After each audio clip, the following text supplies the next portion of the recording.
it wasn't until about my 6th year of applying that I finally got an invitation. I made it to the 300, to the 100, and I got invited to spend 1 week at NASA. This was in '98, and of course I thought I was going to be in. I said, man, I'm un poco Mexicano, they're going to select me. But guess what? In '98, even though I made it to the 100, to the 80, to the 40, I made it to the 40, I got a background check, they didn't select me. So I had to go back into the pile. In 2000, the same thing happened. I applied and I made it to the 300, 100, 80, 40, and again, I was a little bit more humble this time, and rightfully so, because I did not get accepted again. And it wasn't until 2004 that I finally got interviewed for the 3rd time, and I finally got selected in the 2004 class of astronauts. So this was 12 years after I submitted my first application. So what's the lesson there? The lesson there is perseverance. The lesson is you cannot give up your dream. But in doing so, you don't want to make it blind perseverance, because throughout all those years that I was applying as an astronaut, I was doing things to put myself in a better situation so that NASA can look at me and say, hey, he may make a good astronaut. For example, when I first started applying as an astronaut in '92, I wasn't a pilot. Well, I read that 99% of the astronauts are pilots. So, I said, hey, I better get my pilot's license. So I did. I worked hard and got my pilot's license on my own. And then I talked to an astronaut at one of the conferences, and I asked him, hey, what's the best feeling? How does it feel to be out in space? And he told me, well, if you learn how to scuba dive and you go down to the bottom of the ocean and just float, that's the closest feeling you'll ever come to being out in outer space. And so guess what? I got my scuba diver's license, certification, and I started scuba diving. I not only got my certification, but I became a dive master. Every year I try to do something to improve my situation as an astronaut, so that NASA would look at me and say, hey, we're going to hire him.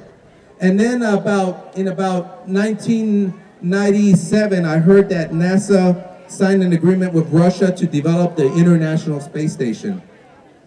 At that point, where I was working at, there was a job to work with the Russians in the nuclear non-proliferation arena.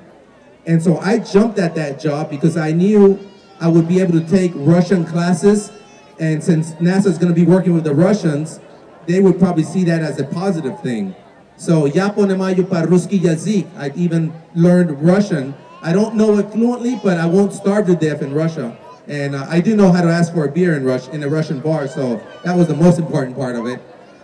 And so the moral of the story is that, it was 12 years of applying, 12 years of trying, and every year I always tried to do something to improve my situation.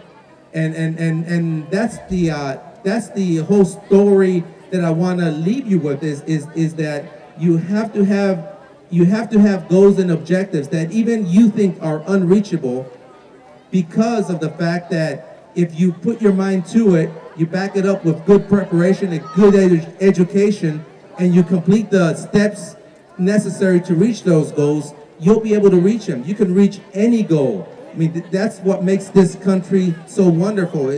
You can live the American dream. It's just not going to come to you. You're going to have to be willing to work hard for it. You're going to have to be willing to burn the midnight oil, to get those good grades, to graduate college, and then work hard towards achieving those goals, because it's not over once you graduate. You got to keep working hard. And that's the big lesson that I want to leave you guys with, is that it's perseverance, it's get a good education, and set your mind to it, because anything is possible.